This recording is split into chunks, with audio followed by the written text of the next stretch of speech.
Welcome to Beyond the Box podcast. Today we have Lauren Romano with us.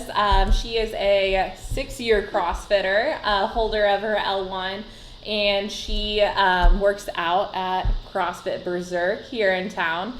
So Lauren was actually our very first athlete referral to the podcast. So we're super excited to kind of start that legacy of bringing in the people that you guys want to hear from. Yeah, thank you, Cola. Cola's the one that gave you that shout out and said this is the girl that you need to talk to. So welcome, and thank you for coming, and thank you for spending that time with us. So tell us a little bit about you.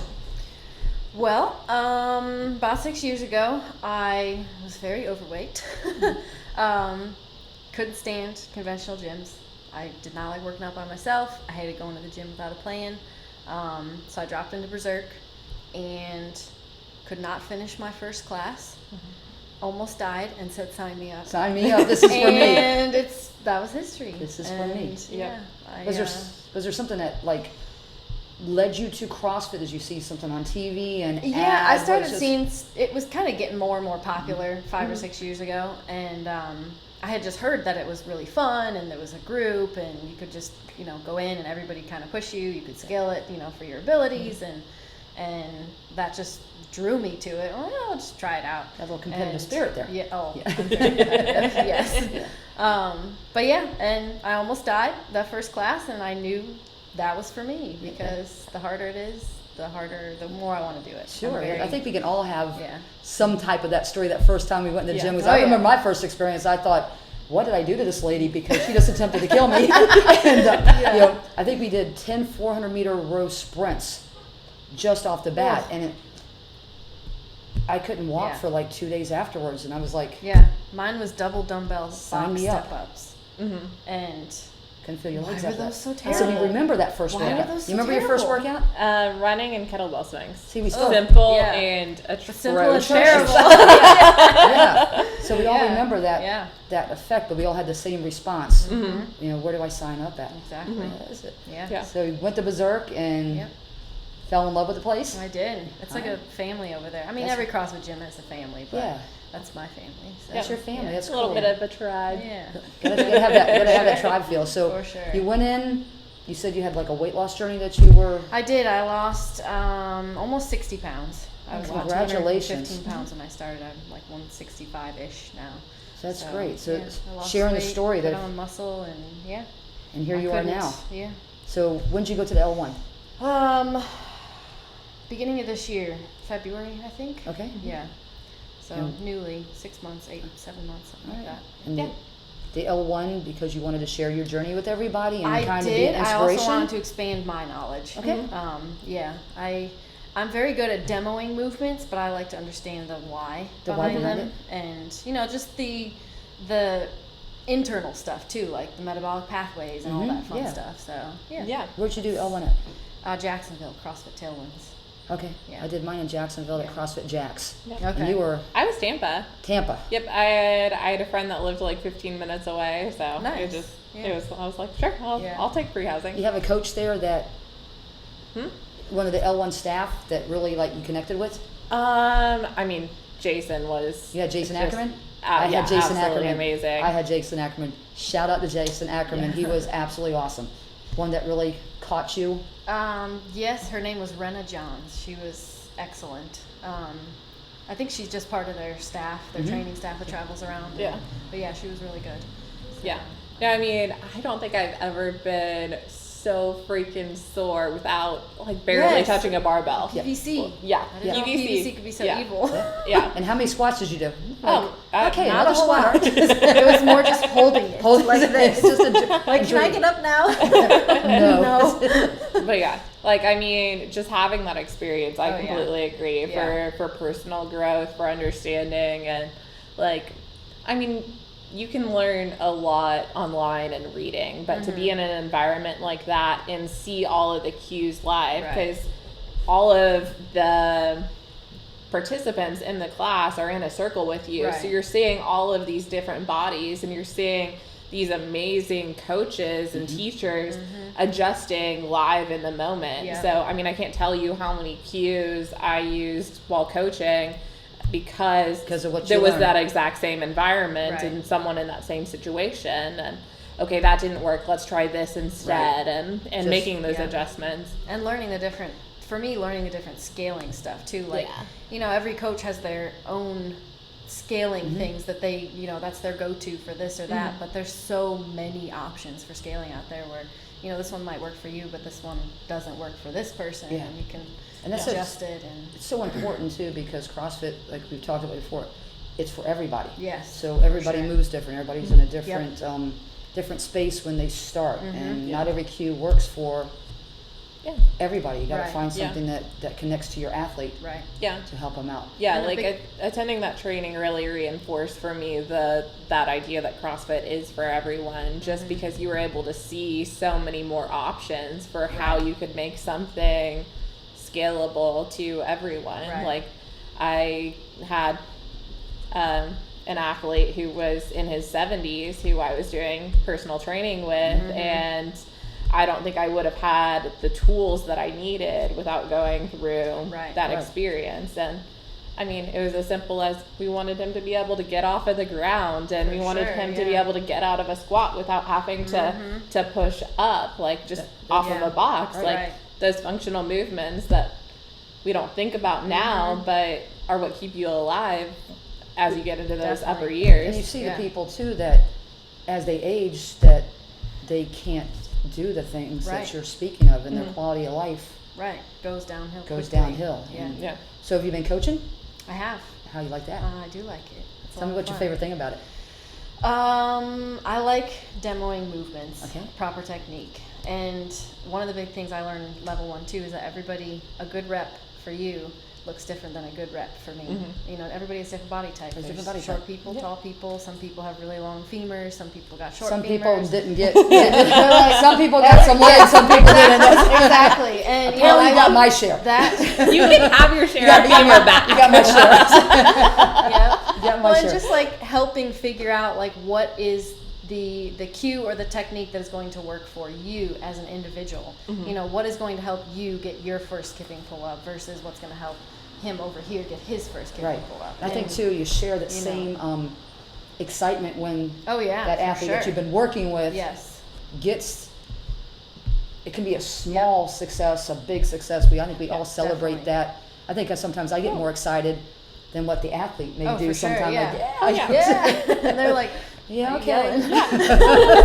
like just today, like I helped someone get their first chest to bar, and it was just lats, like you just like had them, just like had to use them, and celebration. Like just there it was. There we go. And we have a win. One for Karen. There you go. And seeing that light like go on in their eyes, like, oh my gosh, that's how it's supposed to feel. It's like the best thing I wasn't ever. using that before. Then all of a sudden you just give them that little bit to But working with the older athletes, I mean, that's such a, I'm not sure, berserk age group that they have. There's a wide range. So, I mean, you get to work with the young ones to make sure they're doing things right and don't hurt themselves, and the older group to make sure that they have a more fulfilled life because they're able to move. You compete at all? I do. Like competing? Tell us about your competing. You have one coming up. This weekend. Oh. Gulf Coast Games. Oh my goodness. Yeah, Saturday. I compete like every other month, I feel like. I'm kind of in transition from intermediate to RX, based on the size of the comp and the standards and everything. But doing Vanguard? I really enjoy it. I am doing Vanguard. Okay, we'll see a Vanguard. We got to get some athletes going to Vanguard. My daughter's competing in Vanguard. We have 3 teams going, so 2 beginner and 1 intermediate. I love that. Okay, I love that. Yeah. We went to Tampa for the Tampa Bay Games. Yeah, and that was there. Yeah, that was a really good competition. It was a very good one. I like the way they had it set up. Was that their first year? I think it was. I think it was their first year. Yeah, it was a good comp. It was a good comp. I love the runners. And you can tell things. You can tell the athletes that had never been on one before. The eyes got all big the first step or two, and they're like, "Okay, whoa, what's going on?" You get that thing going too fast. Yes, that's it. You better hang on. There's no lean in. No, lean in in life. It's not almost like on lean back. Like slower is better because Yeah, we saw a few people that took that very first couple steps, and whoa, it was a life-altering experience. Yes. I got there. So they were at Bacon Beatdown, not like the last Bacon Beatdown. Yeah. And I got lucky because Stetson had one of them when I was a staff there. So I had been on one before. Otherwise, like, I don't even know. Yeah. Like, I tried it at the ACC, not this year, the year before. They had one to try. I'm like, oh, I'm game. Yeah. And I was like, it's weird. It was weird. Yeah, it was weird. I'm like, there's plenty of people here in case I fly off to provide me some kind of medical care. It's all good. So, Eric went to one of the like things where you go up with Froning and you get to train with him. Yeah. And I guess every Sunday Froning will run on one of those barefoot because it helps with his knee pain. Yeah. Just correcting the stride and strengthening He all ran of those on little. them barefoot at Wadapalooza last year. Really? I watched him. Yeah, that was interesting. Yeah, a lot of because it was the row swim run. Yeah. I think remember back when Adele was talking about he went out for a run with the flat shoes. Yeah. And Right here. he really thought Shout that out he to had injured his Meryl. Yeah. He thought he injured his knees. He said he got in pain like the second or third mile. There was like a lot of pain. And then he went back to the drawing board to find out why. Just like because he's a coach too. He's going to figure out the why behind what something happened, and it was because of the hard heel land instead of that mid-foot land. Yeah. And using that arch to spring you used, forward. And he was used to running on clouds. Yep. And now you don't have them. Yeah. So you're going to be at Vanguard. So how many competitions have you done so far? This year I've done, what do we do? Zombie Wads, ACC, Tampa, Gulf Coast, Vanguard, Rex Rumble. Oh, you've got them in this year. I think by the end of the year it'll be 7. So what's your training approach for competitions? Are you talking about like the week of or like? Let's just talk preparing for one. You know, everybody approaches competitions I think a little bit differently. They'll have, go hard, and they have that like deload couple of weeks to kind of let their body and. I tend to go harder closer to it, and then the last few days right before I'll just do easier cardio stuff, just keep myself loose, stretching. Eating a lot. And then the day right before I usually take off completely. And just give yourself just give myself a full day. Nice rest. Yeah. You've given yourself a little bit of rest because you were doing a lot of competitions. Yeah. I mean, I love competing, but I was just realizing that I wanted to take a little bit of a season off and kind of work on the weaknesses and like not really worry about keeping my weight down and just like moving and enjoying. Move, enjoy, eat, build muscle without worrying about if I put on some fat with it. And so like my strict work has gotten so much better on the rig, and come open season I'll make the adjustments so that I don't have to move as much weight, but been nice, like just focusing on building the strength and kind of working on that weakness. So for me it's cardio. Building the engine? Yes, building the engine. Because I have a lot of strength, but when it comes to the engine, I lack a little bit. So that's the way I think you find most athletes. There's so few athletes who are just gifted with both ends of that. There's one that you're really good at. It's always one you got to work at. But you identify your weaknesses and you do what you can to. Yeah, you find the path that'll help you fix them. That's it, absolutely. So if you were to tell somebody, say you started CrossFit because you needed a community, you started CrossFit because you wanted to shed a couple of pounds. For that person that is saying, hey, I'm going to do both. For that person that says, I'm scared to walk into that type of environment, because I think so many people are scared when they hear the word CrossFit. What do you tell them? Come in and give it a try before you. Don't knock until you try it. Yeah, there you go. Yeah, like you don't even need to come to a class. Just come watch, come talk to everybody, come hang out, come see how we adjust things for people and how, see where you can get to versus where people start. See all of it before you just, blow it off as something that, it's CrossFit, it's dangerous, because of what people. It's only dangerous if anything can be dangerous if it's not done right. Right, definitely. Anything can be. Definitely. Anything can. That's so. Say you're strong. Favorite lift? Probably the clean and jerk. All right. Yeah. Like to take that barbell overhead? Yeah. All right. What's your next goal? Oh, that's a hard one. Ring muscle ups, probably. Yeah? Yeah. I think that's the one I have not conquered yet. I have a feeling that you will conquer it. Someday. It'll happen. We'll get there. It'll working happen. I think you got it. I've seen the bar ones. Yeah, the bar ones are solid now. It took me a little bit. Once I got them, I got them. But yeah, the rings have been a little harder to reach at this point. They're just messing with you right now. You get it. They're just messing with you. Someday I'll get them. Yeah, I think people getting somebody through the CrossFit doors is just the biggest thing. And we can all say, all three of us, our very first workouts made us go, holy smokes. But I know I'm 7-8 years into it. 6. Yeah. 4. Yeah. Yep. So once you get the bug. Oh yeah. I can't imagine not doing it at this point. Yeah, can you imagine going to another gym and just working out by yourself? I can't. Yeah, I can't either. I need somebody to tell me, pick up that barbell, let's go. Come on, I even like we were doing some Wadapalooza wads over this past weekend, and I videoed everybody else for their videos, and then it was just me at the end. I'm like, all right, I gotta do this by myself. Even though everyone's still there, but no one's doing it by with yourself. me. I'm still like, all right, I'll do this by myself. Who's your favorite CrossFit athlete, professional athlete? Probably Rich Froning. Okay. Yeah. Female-wise? Amanda Barnhart. I love Amanda Barnhart. I love Amanda Barnhart. She just moved recently from comp train to HWPO. HWPO. Yeah, she just made that big move. Yeah. Some athletes moving around now. So Speaking of cardio, HWPO, if you don't have the book HWPO, there's some good stuff. Really? Yeah. Okay. Actually, I have it upstairs. I'll have to check it out. I'll just give can we it check to it out of your library? Check it out of the library. We'll check it out. That's the cookbook too. Feeding the Frasers. Oh, so good. The food she makes. That chicken salad. I make her chicken salad like once every couple of weeks. See, that's good stuff right there. Yeah. So now we need to borrow that book. I'll go get the other one, and we'll just. I'm not sure you can have that whole book. I'll send you a picture of the recipe. Screenshot. The screenshot me this. Just that right there. Just that right there. See, there's Amanda Barnhart. That's a great athlete right there. How about you? Who's your pick?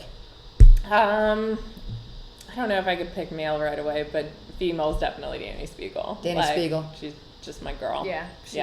She got them quads. Yeah. I could kind of working on them a little bit. Yeah. There you go. So you got to channel your Danny Spiegel quads. She's strong, she says she just eat pretty. She likes cookies. She just eat crumble. That's the key. You got to eat crumble cookies and. Yeah, I wish it worked like that. The quads will grow. Cookies every day. Crumble cookies are the bomb. I think I channeled that Danielle Brandon. I just. Danielle Brandon energy. She's that DBE. And she's just here I am. Yeah. And I like somebody that's genuine like that. Here I am. This is who I am, and either deal with it or you don't have to. Take it or leave it. Yeah, just deal with it or leave it. Yeah. So CrossFit community is absolutely awesome. It is. It's a good thing. Yeah.